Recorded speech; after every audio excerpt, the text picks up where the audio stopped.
You've invited me, I feel, at a very strange time.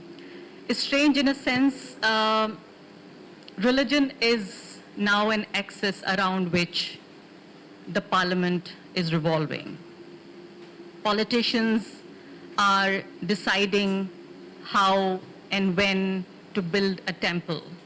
They are telling the faithfuls how to pray, how not to pray. On news channels, you see Ram Leela being played. Comedians are doing political commentary. Netflix series, and through the films and series they are making, through which you are actually getting to see some of the political messaging. So while news channels are busy doing entertainment, the entertainment industry is trying to do some kind of political messaging. These are very, very strange times, and I feel it's difficult to make sense of what is happening in India right now. People who are the religious priests are making political comments, and people like the Prime Minister of India, who was supposed to be in the parliament, taking care of the country, you know, being at the center of accountability, especially when he's completing 10 years tenure, 10 years time, which I feel in a human's life, in a country's life, in a society's life, is a big milestone. But he is roaming around, you know, being like a god himself who can't be questioned. So he is going to the gods, and the journalists are thinking he is like a god who can't be questioned. So it's a very strange time, and even for someone like me and many of you who've been following Indian politics closely, I'll tell you a little bit about myself, who I am, where I come from, so that you get a better perspective on who this person is and why she does what she does. I was born and raised in a small town in western Uttar Pradesh. At the age of 12, in 1992, Babri Masjid was demolished. I saw all of this taking place in front of me. So in more ways than one, I have been a victim and a witness of 1992 communal riots. So for someone like me, right now, what I see all around me, it's distressing for me, like it is for you, but it's also particularly triggering for someone like me. I had to literally leave my home to save my life and that of my brother, who was less than 2 months old. He was born late October, and this happened early December. And he was in my lap, and I had to literally run to save my life and that of my brother. So this one incident, it changed the whole course of my life. Who I was, what I wanted to do, and what I actually could be, like my possibilities of who I could be, no matter what I wanted to be. So at the age of 12, it made me realize of the limitations as well as the possibilities that surrounded me and my life. So coming from a small town, I saw inequalities, I saw violence against women at a very early age, and I realized that women and religious minorities actually had no voice. Because when I opened newspapers, I saw people like me were not represented in those newspapers. When I opened news channels, I felt my voice was not there. So this was perhaps one of the most defining factors of why I decided to become a journalist, why I decided to write my own stories, when I realized the stories of people like me were not represented in newspapers and in news channels. So when I look back in retrospect, that was not a pleasant episode, a pleasant incident that happened, when I had to literally be aware of who I was at the age of 12, when it was time for me to play like all other kids. But my classmates, for them it was a holiday, and for me, I was looking for refuge to save my life. So it kind of matured me, pushed me, forced me to mature before my age. And that's why this is one of the defining factors. Then I came to Delhi when I was in my late teens. I did a one-year course in journalism, and I came to Delhi in search of work. I come from I would say, a considerably progressive and a liberal family. Education was never a problem. Women's education was also not a problem. Then when I came here, I saw, women driving their own lives, their own cars, a city full of lights, flyovers, and I saw the immense possibility of what I could be, I could become. Sadly, when I see today's India, and I think of not just one Arfa who made this leap of faith in 2000, in the year 2000, about 23 years ago, if I think of many other Arfas who would be thinking of coming to national capital or going to big cities to find a career, a life for themselves, I am not very hopeful whether they are going to get the same treatment, they are going to meet the same kind of people who can help be who I could become. Because I am not a story in myself. I could become who I am because of the people who helped me, because of wonderful friends, wonderful editors, journalists, a very supportive newsroom. All of this helped me reach where I'm right now. Things have changed drastically and for worse, that I feel it's very difficult for any other Arfa to come from a small town, from Uttar Pradesh or Bihar or Maharashtra, go to a big city with my identity and my kind of social and political background to do what I could do. So I started off with a couple of newspapers, and very early I realized that TV was my call. TV news was my call, and this is what I wanted to do. I worked briefly with NDTV, where I was trained by best of the TV journalists possible in a wonderful, supportive newsroom. But then Wire finally was the place where I thought I found my home. It was a newsroom where the diversity that I brought to the table was not just tolerated, but in many ways, it was also celebrated. And I felt completely at home, and I could say what I wanted to say. And that is why the work I do, you see the confidence in me, that I don't feel that I have to censor myself. I don't feel that I have to be someone else. I have to please anybody, or I have to take care of the background that I come from. I feel completely at home. So it's a wonderful thing for me to be able to be associated with The Wire. And in a way, my work also freed me. I use this word very carefully. The dark era and the dark days that I had to live when I was in my hometown. My work, which is my greatest passion, it's the singular axis around which my life revolves. And it also, in many ways, freed me from the prison of my past life. Now I'm coming to the subject, media monopolies, communalism, and future of democracy. I'm going to touch upon a couple of points here. One is that how media is actively creating a communal society, not just reflecting, creating a communal society, helping a communal polity, and impacting India's future and democratic future particularly. So as you know, Narendra Modi is completing 1 decade as the Prime Minister, and as I said, 10 years is a big milestone in a country's life, in a politician's life, in people's lives. And I feel it is the time when 1.4 billion people, they deserve accountability from a man who has governed the country for the past 10 years. And this is especially the time to scrutinize, not just because there is this person called Narendra Modi at the center of affairs, but because it should have been the case with any Prime Minister in question. Usually this had been the tradition, as journalists should do their jobs. This is why they are there.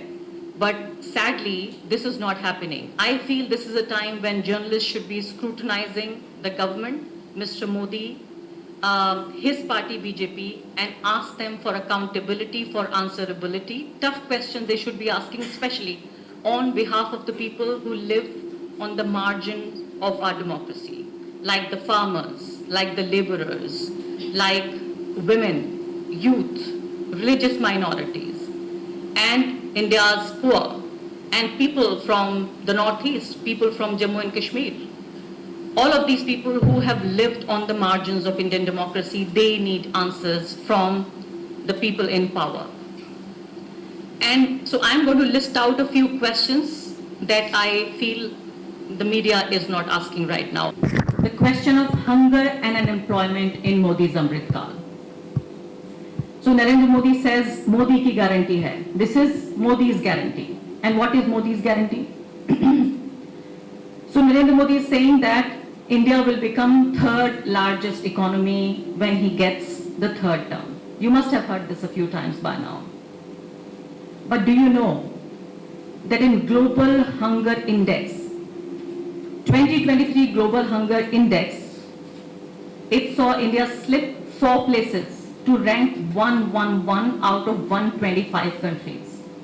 Out of 125 countries, in Global Hunger Index, India is at 111. And this is the Prime Minister of this country who says that India has become a world power, a Vishwa Guru, and India is going to become the third largest economy when he gets the third term. And 3 and 3, you know he likes to rhyme.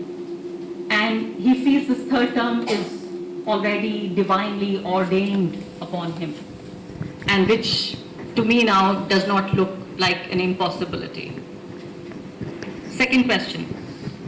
So this fastest growing economy, which is, he says, is going to become the third largest by 2028, as per Mr. Modi, one of his ministers said in the parliament that 80 crore people are being provided grains, daily ration. So it is a country where out of 1.4 billion, 140 crore, 80 crores are being provided daily meals. They depend on the government for their daily food, to put food on the table. Now imagine a country, leave this aside for a moment, that this can't be the fastest growing economy and it can't become the third largest economy, etc., etc. Just think of those 80 crore people who are getting daily grains, rice, wheat, even oil for that matter, sometimes even the cooking gas. And for all of that, they depend on the government. Now think about them, their dignity, their place in Indian democracy, whether they will be able to think on their own. When you depend on your daily food on the government, can you make your own decisions? Can you keep your dignity intact? Can you be your own master? So this basically, in just one single number, you give away the story of India right now. Then third claim, and this claim perfectly counters the claims of growth and development. 10 years, Mr. Modi could not guarantee high GDP growth. It is about 5.7% for consecutive 9 years, from 2014 to 2023. And you must have also heard about 2 crore jobs annually. Have you? Have you heard about that? Has any of you got one of those 2 crore jobs? So that also he miserably failed to give annual 2 crore jobs. He's not been able to even double farmers' incomes. Farmers are again now planning to come back on the streets. In fact, the decisions he takes are so undemocratic that farmers were on the streets for more than a year when he took this undemocratic decision of implementing farm laws without taking farmers into confidence, without any consultations ever. Number 5, Mr. Narendra Modi in the parliament, he said, Congress ki naakami ka smarak banega Manrega, which means in English, Manrega will continue as a living monument to Congress's failure. So which means if he thinks that it will become a monument of the outgoing party, that he does not believe in this scheme, right? And he should have scrapped this scheme. But on the contrary, the demand and spending on Manrega has only increased in the tenure in the last 10 years of Mr. Modi. So these are the 5 things I felt were important for you to know when there are economic claims being made, especially for students sitting here. Whenever there are people who support Mr. Modi and his party. Only yesterday when I was coming from Delhi to Calicut in the flight, there was a gentleman, and a very gentle gentleman, and he was a businessman also. He says, oh look, I don't agree with the social policies of Mr. Modi, but 2 things you will have to admit. And I may not be a supporter or voter of the BJP, but still I will have to admit. And you will have to confess to me that you are convinced. 2 things. One he says that India has become a Vishwaguru already under Mr. Modi. And second, he says the tremendous economic progress that he's been able to deliver to the people of country. So whenever you meet such people, you have these 5 points to tell them that no, what you're saying is just media glitz and nothing more than that. Now to social and political questions that Mr. Modi be asked. It's been not just 1 week or 1 month, several months since Manipur is in crisis. There is a literal civil war going on in one part of the country under a prime minister who says that he has won the world, that even the Western countries are at his feet, but he cannot take control and is not able to manage even the security situation in one part of his country. And leave that aside for a moment, not even controlling, he cannot say M for Manipur. He has not gone there even once. So it is Rahul Gandhi who's gone there not just once but twice, even a couple of days ago. He was in Manipur, he was listening to the women. The man is not in power, but he's trying. He's trying to at least listen to people's voices, like journalists do for that matter. Like I would go and listen to people's voices, even if I am not in a position of power. But I would get to know what's happening. So even this much, and so much for the double-engine Sarkar, the double-engine government, that in Manipur and in the center, both is the BJP government, and they say you elect us not just at the center, but also in states, because what you get is double profit, double wheel, double-engine Sarkar. So even despite the double-engine Sarkar, there are more than 200 people who've died. There are over 1,000 people who are injured, and there are several thousand people who are homeless, who need to be rehabilitated. Many hundreds of people are still, living in relief camps. Are you aware of that? How bad the situation is in Manipur, but nobody will be asking him a question because Narendra Modi has become a god, and gods are there only to be worshipped, not to be asked questions. I would say the ugly reality of 2024 is that minorities are under relentless attack. And when media and people use terms like communal violence, I don't agree with that. This is not communal violence. Communal violence happens when there are 2 equal parties colliding with each other because they don't like each other. And they use violence as a means to show their hatred. What's happening in India right now is nothing less than state persecution of Indian Muslims. So this is no communal violence. This is outright state persecution. Bulldozer Raj, why I say it's state persecution. Only 2 days ago in Madhya Pradesh, in the city of Ujjain, 150 days ago, there was a religious procession going on. It was passing through a Muslim locality, and one of the people from a local Hindu organization, it accused a couple of Muslims, 3 Muslims, that when the yatra, the procession was passing by that area, they spat on the procession. A case was registered against them. 3 people were arrested. 2 of them were minors. Minors went to jail, and their house was bulldozed within 24 hours of filing that FIR. This happened 5 months ago. After 5 long months, there were 3 people who went to jail. 2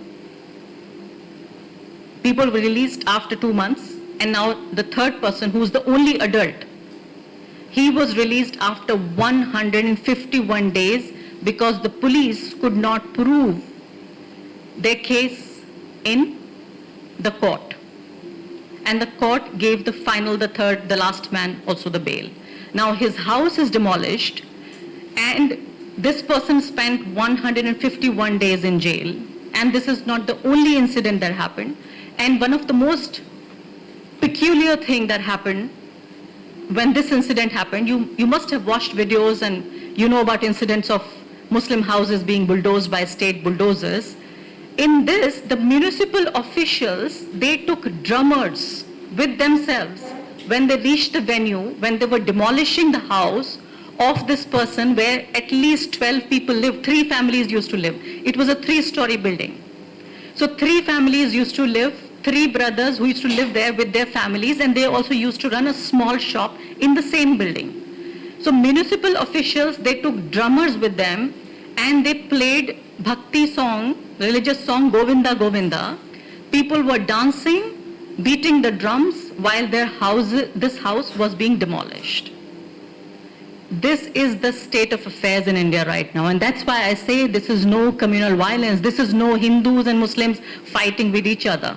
This is the state with its full official government machinery attacking the Muslims. People talk about political representation. Now you have a member of parliament called Danish Ali from BSP.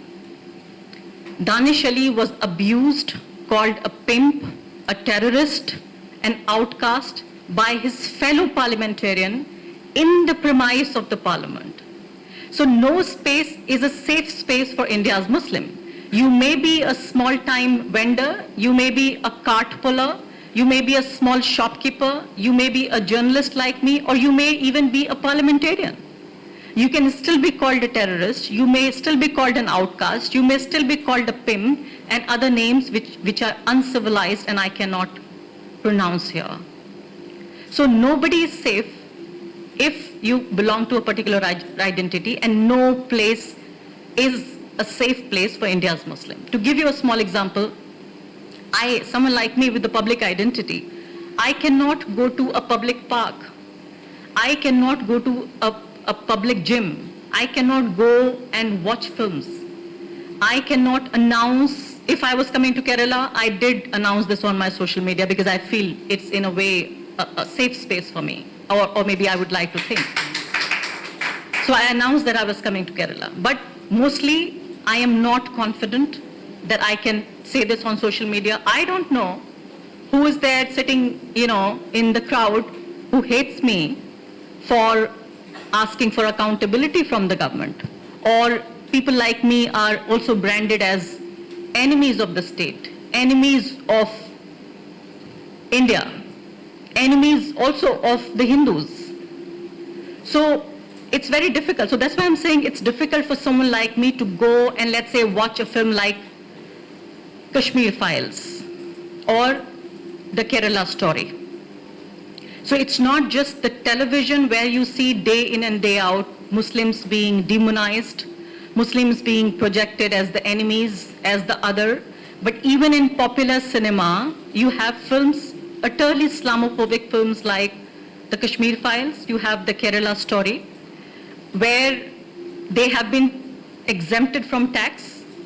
Government offices have given them leave to watch films, these particular 2 films, and I cannot go with my face and with my identity, having this public profile, to watch a film like Kashmir Files or Kerala Story.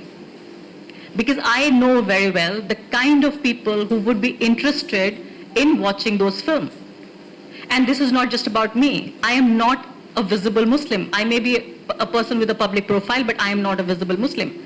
Just think about people who have beard and skull cap, women who wear hijab. You don't really have to even ask them what their identity is. And imagine the kind of people who after watching Kashmir Files and after watching the Kerala story, their thoughts about their Muslim neighbors or the people who are watching films with them. So one space after the other, they are turning every single space into an unsafe space for India's Muslims. When it comes to press freedom, it's just been a day. There was a Twitter handle called Hindutva Watch. Hindutva Watch has been withheld on the instructions of Government of India. And this Twitter handle was documenting the cases of communal violence and discrimination.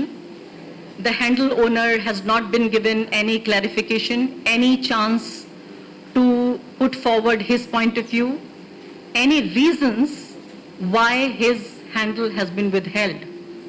So this is the kind of police state that we are living in.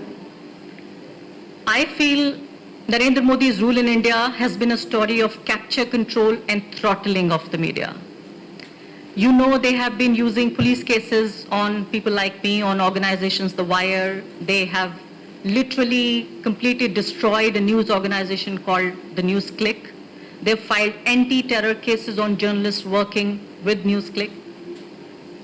You know a gentleman called Siddique Kappan, your very own from Kerala, who had to spend more than 2 years in jail for a story he never wrote, for assignment he could never cover.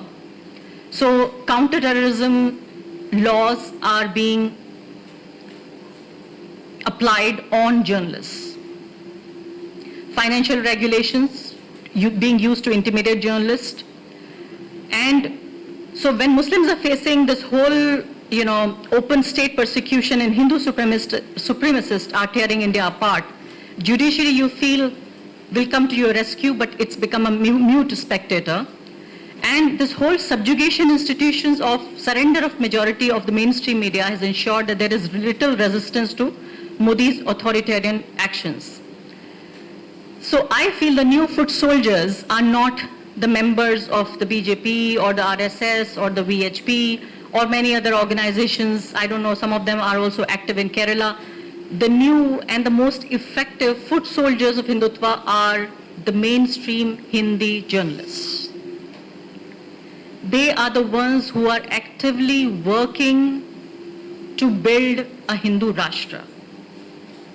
So on one hand, you have journalists who are facing financial restrictions, who are facing counter-terrorism cases on them, who are facing jail term, threats of rape and murder to journalists like me. On the other hand, there are journalists who are called mainstream journalists who have reduced themselves and their work to just being foot soldiers of Hindutva. That's the story. And what they try to do? What they try to do is that they have created a whole narrative and a complex in the mind of ordinary Hindus. And this complex is of cultural loss. They tell you that these Muslims, whether the modern Muslims of 2024 or Babur, Aurangzeb, who happened a few hundred years ago, they are there to take away your culture, your civilization, your religion, your land, your women, your money, your employment, everything. So they create a sense of insecurity amongst the gullible average Hindus, that these are the people who are responsible for your misery. If they were not there, not now. This is a wound they have been nursing for hundreds of years. So if there was no Babur, there was no Aurangzeb, then we wouldn't have been where we are. India would have become a Vishwaguru, would be ruling over the world. So they have, they are forcing them to live with a profound sense of their culture and religion being demeaned and stolen by those who are outsiders, who are not part of this country but outsiders.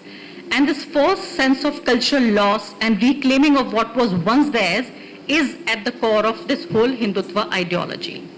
And for that, they have to create an artificial enemy. Now you would think that for the last 10 minutes, I've just been talking about Muslims as the enemy. No, Muslims are not the only enemies. This political artificial enemy also include Muslims, Christians, intellectuals, leftists, English-speaking political elite, and the last name would surprise you, is also the main opposition political party called Indian National Congress.